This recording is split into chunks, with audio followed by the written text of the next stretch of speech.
Bonjour à tous, j'espère que vous allez bien. Ça fait longtemps que je ne suis pas venue. Comme vous avez remarqué, j'espace vraiment les guidances que je peux vous transmettre. C'est vraiment au feeling et sans pression pour moi. Vraiment en fonction de ce que je traverse, de ce que je ressens et de ce que j'ai envie de transmettre, bien évidemment. Et je me suis dit que jour de l'ascension, on est pas mal pour faire une petite guidance et faire un petit peu le point sur ces énergies de printemps qui ne sont pas de tout repos, nous sommes bien d'accord. Il y a toujours des grands mouvements planétaires, des grands changements avec des planètes rétrogrades, avec des planètes lentes qui changent de signe, etc. etc. Ce qui vient du coup encoder, j'entends, euh, des nouvelles informations que nous ou nos ancêtres n'ont jamais reçues, entre guillemets. Euh, donc ça peut bousculer, il peut y avoir des pertes de repères comme des élans nouveaux. Ça dépend vraiment de là où on en est et de notre histoire de vie, bien évidemment. Alors, j'ai tiré une petite carte avant de commencer pour donner un peu le ton et elle correspond exactement à ce que j'avais envie de transmettre. C'est la carte de l'accomplissement et surtout rester concentré sur ses rêves. Actuellement, pour beaucoup et pour ceux qui seront guidés vers cette vidéo, on est sur une zone de transition et de passage, toujours, entre l'ancienne version de nous et la nouvelle.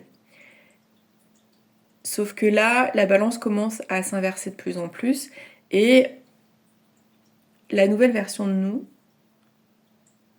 s'ancre de plus en plus dans la matière. Et là, ce qui nous est demandé et où on peut être testé sur ces passages énergétiques notamment et sur les différentes lunaisons, c'est un petit peu comme un mariage. Il faut crier, il faut, si on le sent bien évidemment, un grand oui. Oui, je le veux. Oui à la vie que j'ai toujours rêvé et que je m'autorise enfin parce que je me suis suffisamment dépouillée, mise à nu, libérée, allégée de tout ce qui ne m'appartenait pas ou de ce qui m'appartenait mais qui avait été conditionné par un cadre de vie, des événements, etc., qui venaient masquer finalement mon essence véritable et qui m'empêchait de voir ce qui était réellement important dans ma vie et ce qui me conduisait vers ce que je suis réellement. Voilà, c'est un petit peu le message que je voulais transmettre aujourd'hui. Donc, il peut y avoir pas mal de symptômes d'ascension que vous devez connaître à force un peu par cœur. Donc la fatigue, ça peut être soit une fatigue intense, constante, sur quelques jours, soit ça peut être des pics de fatigue d'un seul coup, alternant avec des pics d'énergie. Ça peut être des maux de tête, des troubles digestifs, des troubles ORL. Moi, je sais que là, depuis ce matin, j'ai toute la sphère ORL qui est prise et je sais que c'est du nettoyage. Ça peut être... qu'est-ce qu'il peut y avoir d'autre? Des courants chaud-froid. Enfin voilà, il y a plein de symptômes. Après, si vous avez le moindre doute, n'hésitez pas à consulter un médecin et bien évidemment, cela doit être temporaire. Alors, on va regarder un petit peu plus ce que les énergies exigent de nous en ce moment parce que je pense qu'elles sont exigeantes justement et elles viennent, euh, elles viennent nous solliciter fortement. Ce que je ressens, c'est quel que soit le domaine de vie qui va être concerné, en fait, c'est comme si là, on vous demandait quelque chose qui, pour certains, sera un effort moindre, mais pour vous est un effort incommensurable, justement pour dire oui à la vie, parce que c'est quelque chose que vous n'avez pas l'habitude de faire. Ça peut être vous lancer dans un projet, vous autoriser telle ou telle chose, c'est mettre un terme à une relation qui était forte, mais en fait qui ne vous apportait pas du bien. Enfin voilà, c'est on nous demande de nous engager fortement, c'est limite, on signe un contrat là actuellement pour notre vie future. Là, c'est vraiment la notion de tu veux quoi comme vie? Tu veux vivre quoi pour les années à venir? Et il y a aussi en même temps un espèce de deuil à faire de l'ancienne version de nous, de... Comment dire? Pour certains, ce que j'appelle le deuil du chaos, c'est-à-dire que quand on a grandi avec des insécurités, avec des blessures profondes, on est habitué au chaos et quand on doit choisir une vie plus lumineuse, plus saine, c'est quelque chose qui nous paraît étranger en fait. Et ça peut valoir aussi pour des personnes qui ont pu avoir une enfance heureuse, entre guillemets, et qui ont rencontré une relation toxique qui est venue, que ce soit au boulot, dans le sentimental, qui sont venus rebattre les cartes et les faire douter de tout. Et il y a forcément un avant, un après ces expériences, qu'elles soient entre guillemets chroniques ou aiguës. Et là, on nous demande réellement de prendre le pinceau et de dessiner la vie qu'on veut vraiment et de l'affirmer haut et fort. Alors. Ouais, bon, ben, ça vient confirmer. Alors, je vais enlever celle-ci. On a la carte de l'âme. Je pense que là, on est clairement dans l'écoute. Une écoute interne qui est indispensable pour savoir ce que notre âme veut vraiment. C'est-à-dire loin du chaos collectif, puisqu'on est réellement dans un gros chaos collectif actuellement. Loin du bruit interne aussi, des petites voix, des injonctions, des résidus de ce passé contrainte, j'entends. C'est vraiment faire le vide et revenir à soi pour entendre qu'est-ce qui hurle à l'intérieur. Ça me fait penser un petit peu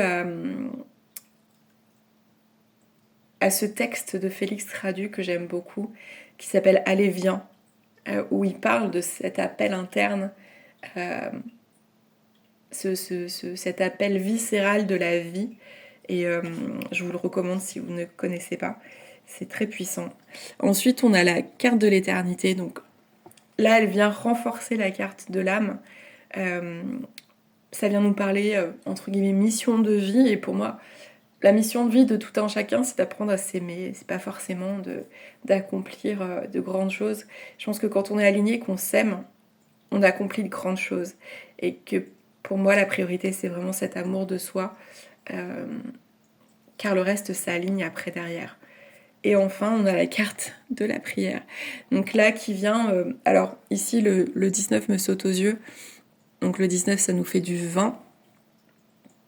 Pourquoi je dis ça? Ah oui, j'avais... Ah non, 1 et 9, c'est ça, en fait, pardon. C'est pas le 19, c'est le 1 et 9. Donc là, ça vient nous parler à la fois d'une clôture de cycle et à la fois d'un début de cycle. On est en année 1 au niveau numérologique. Et là, c'est une invitation à poser nos intentions pour déjà les 9 années à venir. J'avoue que moi j'ai du mal parce que les 9 dernières années, il s'est passé tellement de choses dans ma vie que c'est difficile de se projeter. Et puis là, on sort de ce qu'on a connu en fait. C'est-à-dire que les 9 dernières années, ça a été une mise à jour, une déprogrammation, reprogrammation, un grand élagage, tout ce que vous voulez comme terme. Et du coup, là, c'est comme si, entre guillemets, j'entends, la baraque est vide. C'est-à-dire qu'on a enlevé les débris, on a enlevé les vieux trucs, on a nettoyé, on a assaini les murs qui ne l'étaient pas, les poutres, etc. Et là, maintenant, c'est après tous ces efforts où on est un peu épuisé,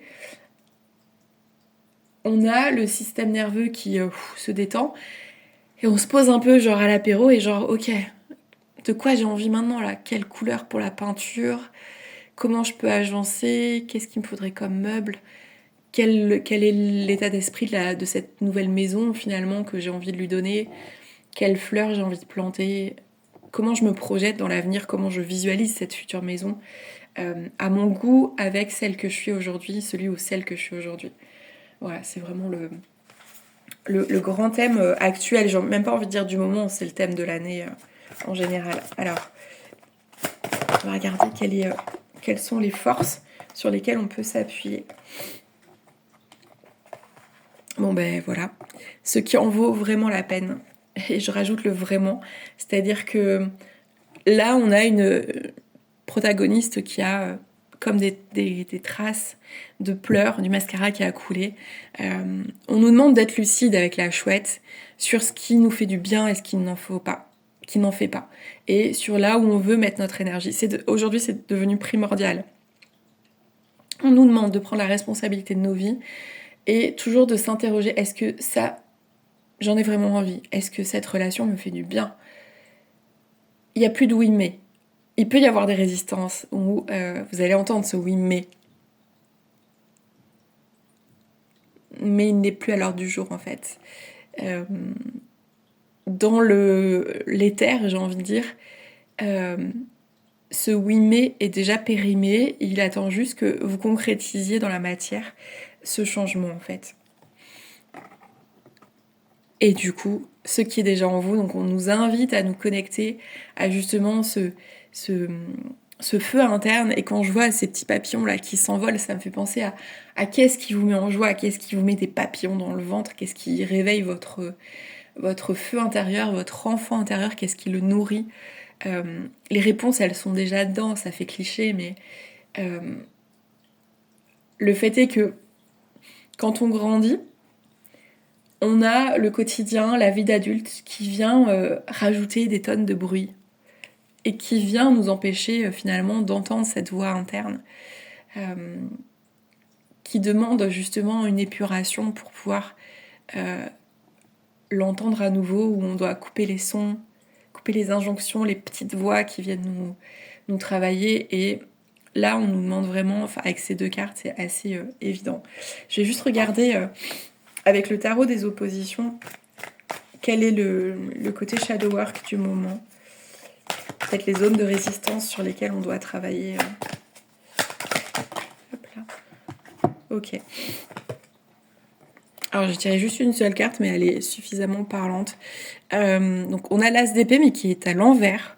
Et ici on voit, justement on parle de résistance, on voit cette main qui s'accroche à saigner à l'épée. Donc il peut y avoir comment on appelle ça, un retour d'ego, une difficulté à lâcher prise. Et j'aime bien ce terme, au lieu de parler de lâcher prise, parler de laisser la vie circuler. Arrêter de vouloir tout contrôler. Je vais en prendre quand même une autre. Donc soyez vigilants à peut-être vos façons de réagir aux événements, à ce qui se trame aujourd'hui. Moi je sais que ces résistances-là, je les sens sur des petites choses, mais parce que, comment dire, qui est assez fou pour lâcher une main qu'il connaît et aller vers l'inconnu? J'ai envie de dire, c'est un peu ça. Et là, on vous demande d'oser, en fait. Oser lâcher cette main qui n'était pas forcément très bonne pour vous. Ou la plus juste, en tout cas, sans parler, parce que tout le monde ne vit pas de la toxicité. Alors, une dernière carte, s'il vous plaît. Ok. Alors, on a le chariot à l'endroit, du coup. Là, ça va nous parler de trouver un équilibre, justement. Il peut y avoir une espèce de dualité. Bon, on en revient toujours au même, voilà, ça. Ça me fait penser au fameux le fameux loup noir, loup blanc. Donc, dualité entre votre ego et votre côté lumineux qui a envie d'avancer. C'est un peu à qui va tirer les rênes, voilà. Donc, toujours essayer de revenir à cet équilibre pour avancer. Parce que si vous avez là le lion noir qui tire plus que le blanc, au bout d'un moment le chariot il va se casser la gueule. Et l'idée c'est vraiment de maintenir un équilibre où vos blessures, quand elles prennent trop de place, c'est ok, je te vois, mais là en fait je te laisse plus agir, je te laisse plus prendre le pouvoir. Et en même temps le loup blanc et ici le lion blanc, ça peut être aussi cette envie d'avancer, cette impatience à vouloir faire des projets, à vouloir vivre des choses plus lumineuses, parce que on a pris conscience que notre vie elle a changé, que on a fait du nettoyage, donc maintenant on a envie que les choses se passent et de vivre des trucs cool, sauf que des fois la matière elle met un peu plus de temps à répondre et du coup on peut être un petit peu impatient. Alors, est-ce qu'il y a des mémoires ancestrales à travailler en ce moment? Visiblement oui, donc on va regarder un petit peu. Bon, il y a toutes les mémoires de guerre déjà qui me viennent. Et sur quoi? Voilà, il y a des cartes qui volent. Pardon pour le bruit. Hop là. Alors, je vais me recentrer, me réancrer pour avoir la bonne carte. Sur quoi nos ancêtres nous demandent-ils de travailler aujourd'hui, s'il vous plaît?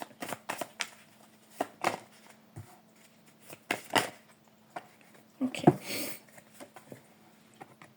Alors ici, on a eu la carte du maïs en premier. Donc qui vient nous parler d'abondance, de récolte, de fertilité, de prospérité. Donc c'est vraiment ce travail sur s'autoriser à faire péter les plafonds de verre, qu'ils soient financiers, dans la notion de qualité aussi de vie, qualité de relation, qualité sentimentale, dans les relations sentimentales, au boulot. Ça peut être l'abondance matérielle, bien évidemment, financière, etc. Mais on nous demande vraiment de, même si c'est pas encore visible dans la matière, de vraiment focuser là-dessus. Le maïs, il prend du temps à pousser. Et souvent, la récolte du maïs se fait dans l'été, si je ne m'abuse. Et je pense que là, dans les prochaines semaines, les prochains mois, il va y avoir des grands mouvements. Alors planétaires, on me précise en plus. Ce que vous êtes aujourd'hui va véritablement changer d'ici septembre. Là, on est sur, en gros, sur la période de l'été. Je dirais même à partir de mai, là, avec cette ascension. Il va y avoir une vraie transformation, une vraie bascule. Il y a un dépouillement qui se poursuit. Et en même temps, un nouvel ancrage. Il y a beaucoup de nouveaux encodages de lumière qui arrivent. Et pour ceux qui passent à l'action, tout en prenant le temps de se reposer et d'écouter leur corps et leurs symptômes d'ascension, en prenant soin d'eux, en allant voir le médecin si besoin, etc. Ou des thérapeutes alternatifs comme des praticiens en médecine chinoise, ostéopathes, etc., énergéticiens éventuellement. Mais n'oubliez pas que votre corps est matière. Ça, c'est hyper important. C'est vraiment un truc qu'actuellement, on doit prendre en considération. Mais en tout cas, voilà, c'est chouchouter votre maïs intérieur, j'ai envie de dire, pour récolter à la fois l'épi et que ça parte un peu en mode feu d'artifice avec du popcorn. Voilà, je diverge. Et la carte de la prière, bon, ça vient conforter ce truc de poser ses intentions, d'essayer d'avoir une vision, se dire ok, ça me fait envie, pourquoi pas pour moi. Je sais que pour ma part, là je me suis autorisée quelque chose que jamais je n'aurais pensé vivre dans ma vie, qui va être assez fou. Et j'en suis ravie parce que je me dis, j'ai vraiment l'impression de mettre un gros coup de poing sur la table en mode c'est cette vie-là que je veux. On y va là, les gars. J'ai dit oui. Là, j'arrête de m'auto-saboter. Je dis oui. Et c'est pour ça que voilà, c'est aussi les énergies du moment où on prend le temps, mais en même temps, voilà, c'est la période des semences et on va récolter dans pas longtemps. Donc, faites ce qu'il faut. Alors, voilà, j'ai tiré des cartes, enfin, elles ont sauté surtout. Alors, hop, je vais les mettre comme ça. On a la carte du scorpion, donc parfait. Tourne la page et deviens ce que tu es. Le scorpion est l'alchimiste de l'être. L'alchimiste de l'être, pardon. De belles choses se produisent lorsque je tourne les masques. Je suis née pour être vraie, pas pour être parfait ou parfaite. Il est temps d'écrire un nouveau chapitre bien plus passionnant. Laisse mourir ce qui n'est pas vrai. Voilà, ça vient appuyer ce que j'ai pu vous transmettre juste avant. Et la dernière, miroir, mon beau miroir. Le descendant, c'est le miroir du thème, le reflet de notre ego. L'autre est un miroir dans lequel je me regarde. J'observe avec humour et détachement ce qui m'est renvoyé afin de vivre en paix avec moi-même et avec les autres. Sois honnête avec toi sans te prendre au sérieux. Donc ça vient conforter dans cette idée